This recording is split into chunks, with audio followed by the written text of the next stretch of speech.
in the chaos and confusion of that night at Borderline, one father's face really stood out. Jason Coffman. Jason desperately searching for his son Cody through the night. But when morning came, in fact, it was between 9 and 10 o'clock in the morning, he learned that Cody would not be coming home. NBC4's Robert Kovacic live at the Borderline right now. He was with Jason for some of those painful moments throughout the night. He joins us now with a look at how life has been for the Coffman family. Colleen and Chuck, you could say indeed that Jason Coffman was the first face of this tragedy. Ever since Cody's friends came banging on Jason's door looking for him after the shooting, Jason went to find his son and we tried to help. Jason says he's spending this night with his family, including his parents who have come all the way down from Northern California. But before that, he was willing to show us and share with us how this community is coming together to ensure that lives are never forgotten.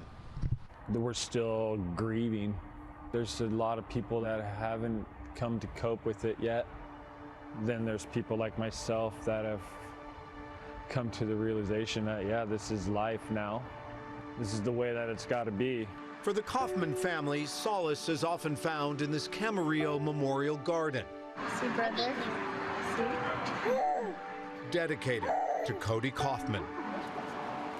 But as the sun begins to fall from the sky, the Coffmans return to the vacant Borderline Bar and Grill, and that's okay. It's a tough spot to be at, yeah. But it's also a very calming spot to be at because I can talk to him. I know that he's here. I've been going the whole year. Did I do it right? Have I made you proud, son? You know, because I'm so proud. I'm a dad that's proud of this. With pride and heartbreak, Jason Coffman remembers his son dressing up and looking good as he left the house for Borderline. He was doing what everybody else loved to do in this building, and that was to cut a rug, man. The kid loved country music. He loved line dancing. The boots and cowboy hats the 22-year-old was wearing have only just been returned to the family, now back in the home where the two said their final goodbye. I want my memories to be him in his cowboy hat. This is Jason Coffman. We met Jason a year ago, live on our air. I'm very, very surprised that I haven't heard from him yet. A father searching for his son. Give your dad a call. Give your dad a call. Give your dad a call. The phone never rang. We did just get the news that he was one of the 11 that were hit and killed last night. Oh, son, I love you so much. This is where we come. Here at the memorial outside Borderline, as we look inside Cody's memory box, Jason reads what one survivor puts to paper. I found out you helped me get away from the shooters. I love you, Cody. I will always be in debt to you. He knows how he wants his son to be remembered. That my son was a hero. He died in a place that he loved, doing what he loved, you know, and protecting like he loved. So these boys are never gonna forget. They're gonna have the story forever. That first picture a frantic father shared with us a year ago showed Cody with his arms around two younger brothers.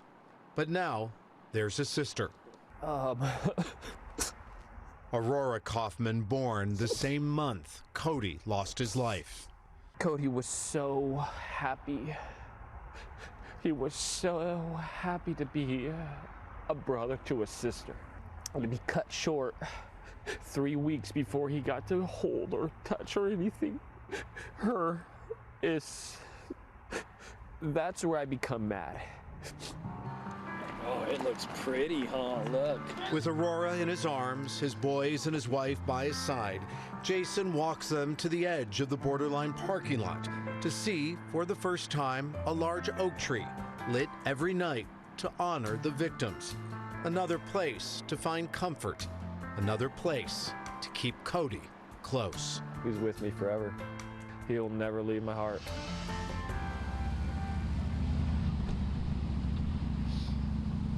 Jason says his son was joined by other heroes, those who smashed windows and tried to push people out of the way. But you see, Cody Coffman had plans to join the Army.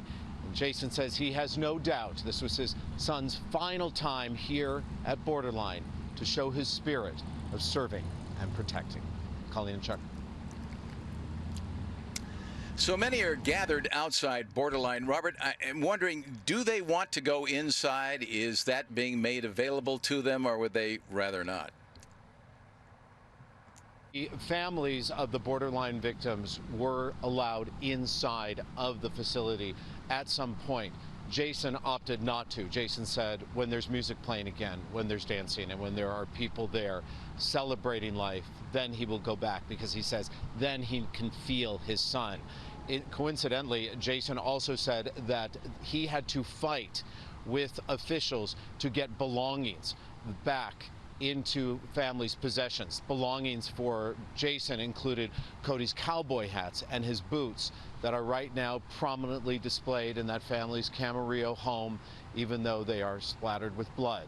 That family wanted Cody's belongings back, and they got them.